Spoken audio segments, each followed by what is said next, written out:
સ્વામિનારાયણ સંપ્રદાયના જ્ઞાનપ્રકાશ સ્વામીએ વીરપુર જલારામ બાપાના ચરણોમાં માફી માંગતા મામલો થાળે પડ્યો। ડીસા રઘુવંશી લોહાણા સમાજ સહિત સનાતન ધર્મ દ્વારા જલારામ બાપાના મંદિરે ફટાકડા ફોડી આતિશબાજી કરી ખુશી વ્યક્ત કરાઈ। ડીસા રઘુવંશી લોહાણા સમાજના યુવાનોને જલારામ બાપાને ફૂલહાર પહેરાવી બાપાને જ્ઞાનપ્રકાશ સ્વામીને સદબુદ્ધિ આપવા કરાઈ પ્રાર્થના।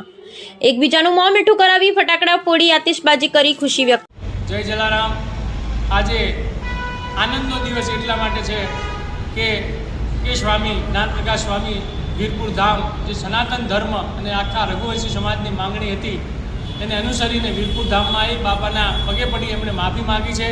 ત્યારે હંમેશા રઘુવંશી સમાજ માફી આપતો આવ્યો છે, તેથી એમને માફ કર્યા છે। પણ આજે બાપાને પ્રાર્થના કરીએ, અમારા વંશજ શ્રી રામચંદ્ર ભગવાનને પ્રાર્થના કરીએ કે એમને સદબુદ્ધિ આપે।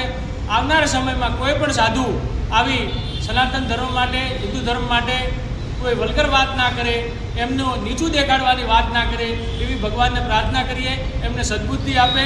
આજે એ સમાચાર મળતા જ ડીસાના ભવ્ય જલારામ મંદિરે રઘુવંશી સમાજ અને હિન્દુ સમાજ ભેગો થયો, જલારામ બાપાને ફુલાર કર્યા, આરતી ઉતારી અને ફટાકડા ફોડી એ આનંદ વ્યક્ત કર્યો કે બાપાએ એમને સદબુદ્ધિ આપી। આ કળિયુગમાં પણ બાપાએ હાજર આવી આ લોકોને સદબુદ્ધિ આપી, એ બદલ બાબાના ચરણોમાં કોટી કોટી વંદન અને ફરીથી પ્રાર્થના કરીએ કે આવા અસામાજિક તત્વોને સદબુદ્ધિ આપે, જેથી સમાજનું વાતાવરણ ના ઢોળાય અને હિન્દુ સમાજના ભાગલા ના પડે। જય જલારામ।